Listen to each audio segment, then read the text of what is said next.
We got the turbo mostly unbolted, and we're gonna fight the 4 bolts under here. You can see them, but we can't actually get to them. I don't know how well that's gonna show up on camera or not. Surprisingly, they are threading out. We got the batteries out. I drained the AC this morning. We're working on draining the coolant, and he is working on getting the battery tray out. Ideally, we have all of the connections on the engine done and ready to come off today, and hopefully we can get the engine ready to be pulled. My guess is we'll have the engine oil drained, coolant drained, radiator probably out, and the engine ready to come out, but we probably won't have it out if I'm right. And then we're probably going to move to the cab. So sorry for the crappy angles, by the way. The tripod still isn't here yet, and you're just going to have to deal with it. So I'm going to turn it over to him. I'm going to let him introduce himself. We will be working on this project together, so I'm going to turn it over to him now. So, I'm Caleb. Yep. I have about 2.5 to 3 years of experience with working on Case IH machinery. That's where I work. I also, as you guys know, have been on the farm for a very long time. It should also apply to any 6.5s if you guys are watching and wanting to learn how to do this for your own vehicle. Any 6.5s that are from 95 and newer, this applies to. This truck is tuned a little bit differently. It has a chip in it somewhere, or something has been changed on it somewhere. It was cranking 383 to the wheels. When I dynoed it last year, this truck is no longer cranking 383 to the wheels. She is running pretty rough, and it has a hard time starting even plugged in. The injectors do need to be changed. I am aware of that. The truck has 221,000 miles as stated in the last video. It needs a lot of TLC, and I just decided to pull the engine and go through it. It needs cleaned up. It had a lot of leaks, so that's the plan there. Like I said, he has a lot of experience in the automotive, or not really automotive, but heavy haul world. So I'm hoping to use some of his experience in the heavy haul world to maybe get some of this done. But at the end of the day, we're trying to get the engine running right. It does run when it starts, but it does have a hard time starting. I will put a clip of the video of it having a cold start. It's not really a cold start, it's a plugged in, but it's 12 degrees outside, and it was plugged in all night and it still struggled to start. So I'll throw that video in now.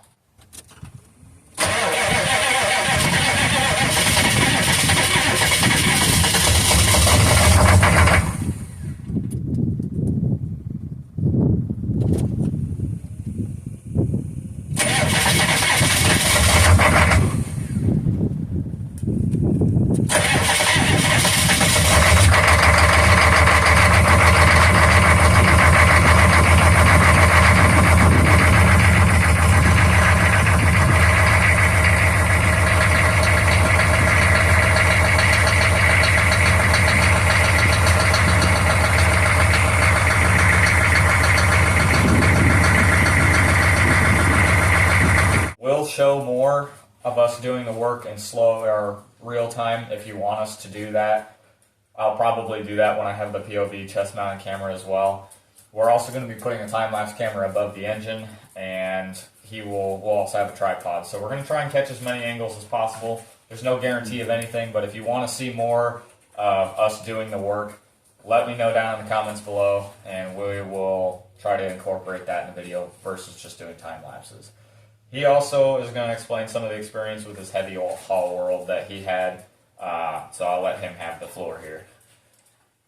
Just went to school for it, and got about 2 or 3 years of experience in working on semis, ranging from small semis all the way up to heavy haul semis.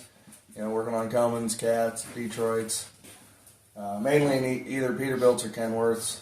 So it's going to be fun working on the smaller stuff. If you hear me call him Peterbilt, that's why. That's why. So, and then I've got just about as much experience with as him on the case side. The last about 3 years of experience on the agricultural side, working on combines, planters, and tillage equipment. So, and keep an eye out for videos on the channel from that as well, because I've been doing a lot of work while I've been away, trying to line things up with getting the whole YouTube thing situated.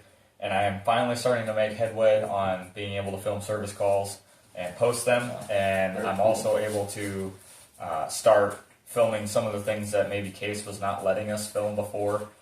They have a very strict regime when it comes to their education, so being able to cross some lines there and get approval from everybody, making sure everybody's on the same page is kind of the goal. I don't want to step on any toes, so I think it'll be cool to see some of the service calls posted on the channel, and definitely. Some of the things that we do are pretty interesting. So very. The other thing is, a lot of those videos will probably be a lot of thought process versus just actually fixing, because I talk out loud when I diagnose. So, if you like that, then stick around. If you don't, stick around. If you'd like to see us do more of the in-person work and, actually tearing things apart, then we will incorporate that. I'd be happy to, and I think he'd be fine with it as well. Definitely. So you might have to deal with that stupid torpedo heater noise, but regardless, I'm also going to be showing off a few tools that we're going to use in this project that are probably going to be game changers. One of them is an ultrasonic cleaner that we just acquired. It is a 30-liter, and I think so far everything we've cleaned in it has come out completely clean. I've been impressed with it, so we'll see how it goes. So anyway, we'll get back to tearing this engine apart, and we'll be set up.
right, so we have the condenser out, the coolant reservoir's out, the turbo's off. We have the cooling system drained. I'm working on the engine oil now, which that is not right.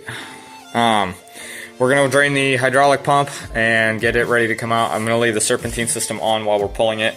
We aren't pulling the front clip because we have to basically disassemble the rest of the front end, and I would not like to do that. So we have all that done. He has to work on pulling the PCM connector out of the PCM because that connector is just a pass through there. It's not actually a connector. So in order to pull all of this, we have to pull that connector, or pull that pass through the body of the truck, and then that harness will get laid over the engine because I'm not pulling every plug out of the engine. While pulling the condenser, Chevy uses an aluminum thread on a steel compression fitting, so these threads were pulled or literally tore off because they corroded together. So I might need a new line set here that goes down to the condenser. Not sure. I'm gonna have to find out. There was a lot of contamination inside of those lines, so that has to be flushed as well. This is getting a new condenser anyway, so I wasn't super concerned about it, but the threads on the line might be questionable. So that's where we're at now.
Okay, so here's the turbo that we have taken off here. Whoever had it, somebody had it off before us, and they used Never Sees on it, I'm assuming as a gasket, which don't ever do that, please.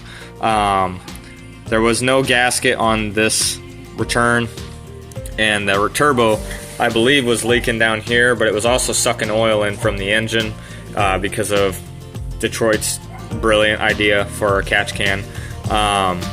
And then we were leaking here on the exhaust because you can see the mark, the ring here, it's sealed, but then right here you see all the soot or the black. That means it was leaking right here. And we also got the AC compressor off, which it's leaking too. It's leaking on the underside, so AC compressor is pretty much shot.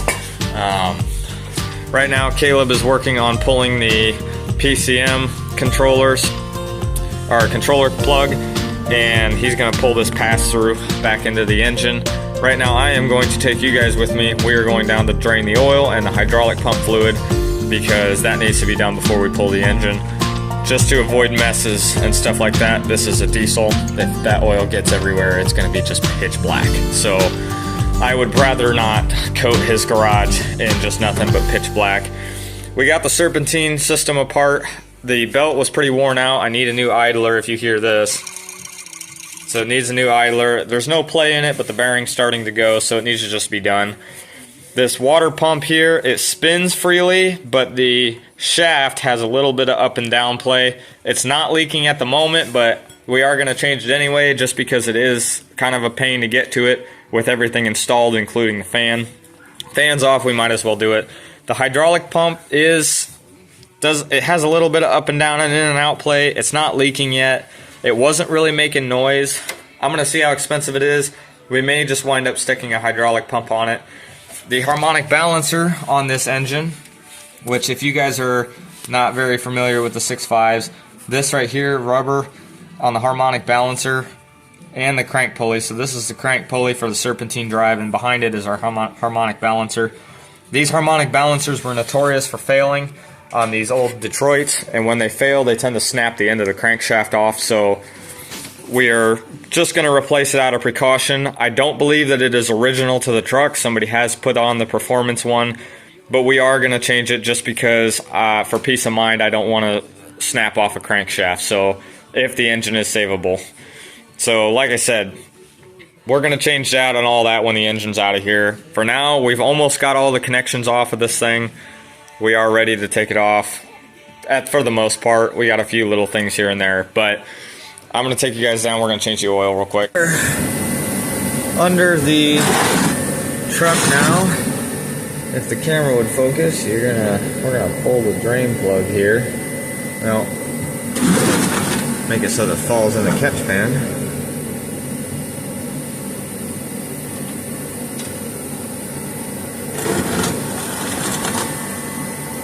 Good old diesel black. There's not a lot on the magnet. I'm pretty sure that's a magnet. It is not a magnet. So there could be a lot of stuff in here, but we didn't see coolant. So the engine's probably fine. At least the heads are. I guess I can't say anything about the compression, but we have a very unique way that the exhaust shop, transmission shop had to re-weld this crossover pipe on. There's I don't know if you can see it, there's an exhaust clamp up there with a welded nut, and that is because the manifold itself, the flange on the manifold, actually broke right there. You can kind of see it. The manifold is rotten, so they had to put an exhaust clamp here, or a clamped bracket here, that will also fit the exhaust manifold when I replace it, but they had to modify it so that when I did the crossover pipe, it would pull the crossover pipe up far enough that the truck was still drivable, because the turbo was losing boost from this side of the engine because that was leaking so bad and that was rotted out.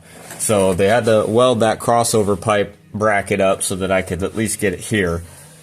The crossover pipe won't have this bracket on it because we're putting new manifolds on this engine, so hopefully we're set up there. We are also going to have to change the axle seals. I don't know if you'd see that, but that is all wet, and that is gear oil, so the axle itself is leaking outside of the pumpkin. I think we're also going to wind up changing the boot there. It is wet. I'm not sure why. This is new information, but we are going to probably wind up changing that CV joint and the suspension up here. So this is getting a front end rebuild. Like I said, the truck's got 221,000 on it. We're going to be changing enough that we're going to change the odometer as well. So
perks of working in a not really well finished garage. Right.